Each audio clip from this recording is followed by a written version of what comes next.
নমস্কার, আমি দিব্যেন্দু শঙ্কর ভট্টাচার্য, মানিকতলা বিধানসভার বিজেপি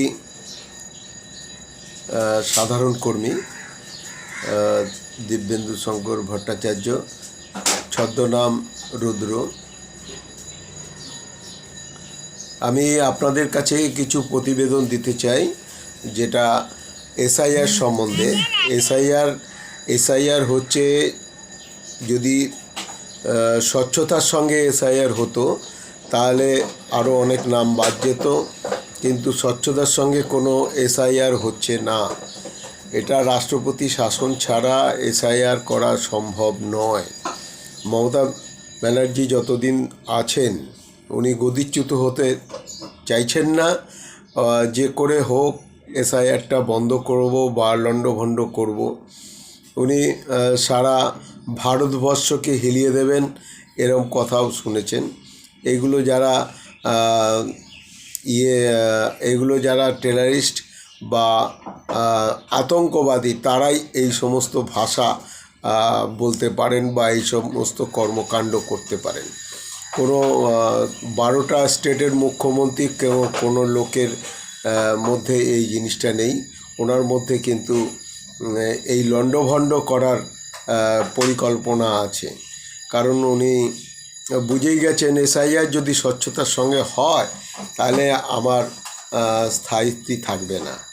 তাই জন্য উনি এসআইআরটা চান না।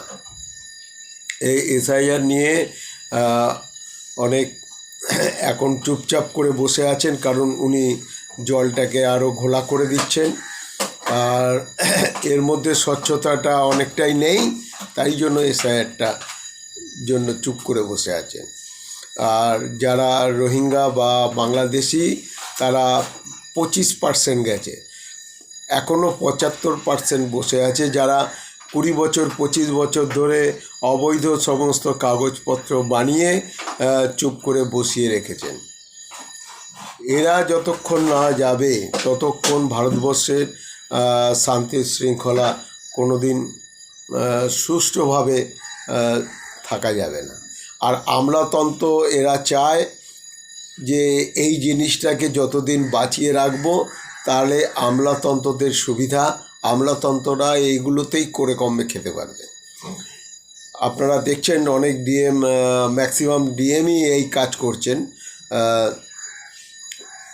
অনেক বুথেই 2020টা বুথেই ইকুয়াল সমান বৈধ কাগজ জমা পড়ে গেছে।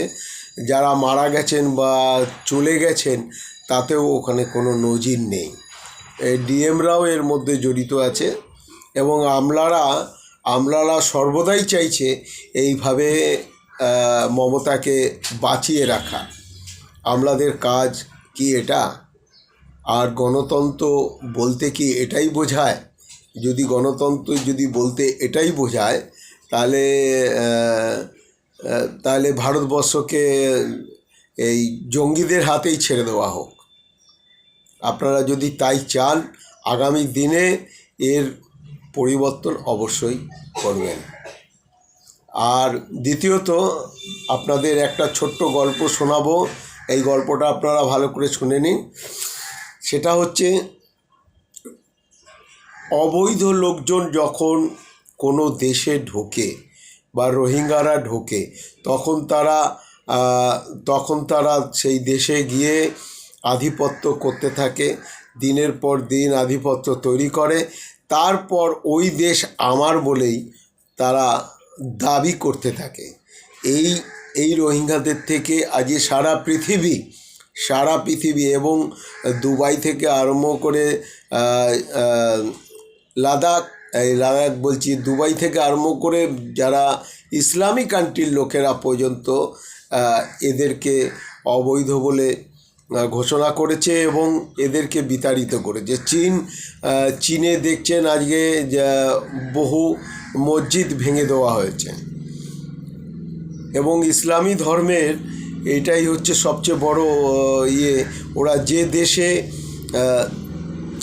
দেশে ঢোকে সে দেশেরটাকেই নিজেদের দেশ বা কান্ট্রি বলে গণ্য করতে থাকে। তা এই এই যারা এই ন্যারেটিভ সৃষ্টি করছে তাদেরকে এই দেশ থেকে বিতাড়িত করা উচিত। তা আপনারা এটা করার চেষ্টা করুন। আমরা যারা আছি তারা তো সর্বদাই চেষ্টা করছি, আপনারাও চেষ্টা করুন যাতে এদের রাজত্ব কায়েম না থাকে। আর একটা ছোট্ট গল্প বাংলাদেশ সম্বন্ধে আপনাদের বলছি। বাংলাদেশে এক অচিন গ্রামে এক ভদ্রলোক থাকতেন, ইসলামী ধর্মের লোক। তিনি তার দুটো সন্তান, মা, এদের নিয়ে থাকতেন। তার বউ অপূর্ব সুন্দরী, গায়ে হাত দিলে পদ্ম পাতার মতন রং হয়ে যেত তার ওয়াইফের।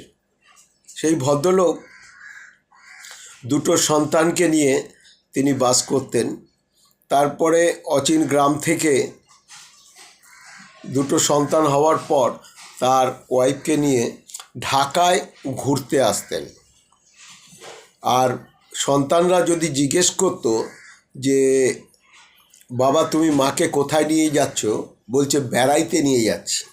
এইভাবে 6 মাস অন্তর অন্তর তার ওয়াইফকে নিয়ে বেড়াতে নিয়ে যেত। সন্তানরা যদি যেতে চাইতো তাদেরকে কোনোদিনও নিয়ে যেত না, তার মাকে নিয়ে চলে যেত ঢাকায়। আর ঢাকায় নিয়ে গিয়ে তার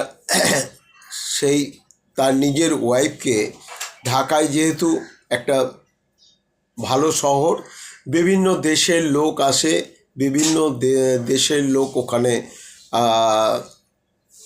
এসে বিজনেসপত্র করে। তা সেই ভদ্রলোক তার ওয়াইফকে ওই বিভিন্ন লোকের কাছে তুলে দেয়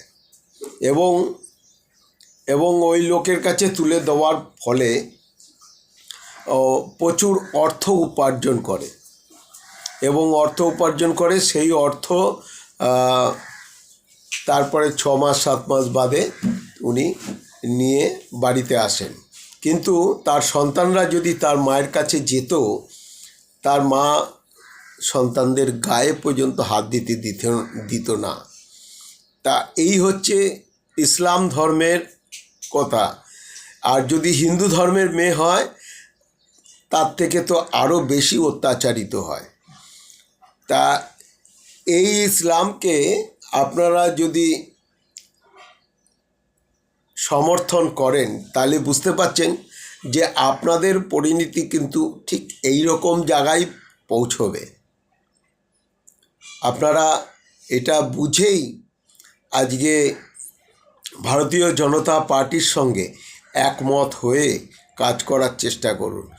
এবং আমাদের মুখ্যমন্ত্রীও চাইছেন, যার জন্য চারিদিকে রেপ, খুন, মারপিট, অরাজকতা, এই সমস্ত কর্মকাণ্ড সারা পশ্চিমবাংলায় চলছে। সারা পশ্চিমবাংলায় আমার বাড়িতেও আমার দরজা ভেঙে দেওয়া থেকে আরম্ভ করে বহু কিছু ঘটনা ঘটেছে। এর আগে আপনাদের ভিডিও পাঠানো হয়েছে, এর আগে টিভিতেও দেখিয়েছেন। এখনও পর্যন্ত কনস্ট্যান্ট, এখনও পর্যন্ত কি করে পায়ে পা লাগিয়ে ঝগড়া করবে, কি করে মারবে, সেই চিন্তাভাবনা এই দুষ্কৃতীদের মধ্যে রয়েছে। এবং ওপেনলি রাস্তার উপরে দাঁড় করিয়ে বলা হয়েছে রেপ করে ছেড়ে দেবো, এরম কথাও পর্যন্ত বলেছে। তাহলে বুঝতে পারছেন এদের যদি রাখেন, ভবিষ্যতে আপনাদের মা বোন যেই থাক না কেন তাদেরও অনিশ্চয়তার মধ্যে থাকতে হবে এবং ভয়ে ভীতিতে থাকতে হবে। এরা ইংরেজদের মতন লুট করতে চেয়েছেন, জিন্নার মতন রাজত্ব করতে চেয়েছেন। জিন্না যে রাজত্ব করতে চেয়েছেন সেই রাজত্ব এরাও করতে চেয়েছে। অতএব আপনাদের কাছে অনুরোধ করব,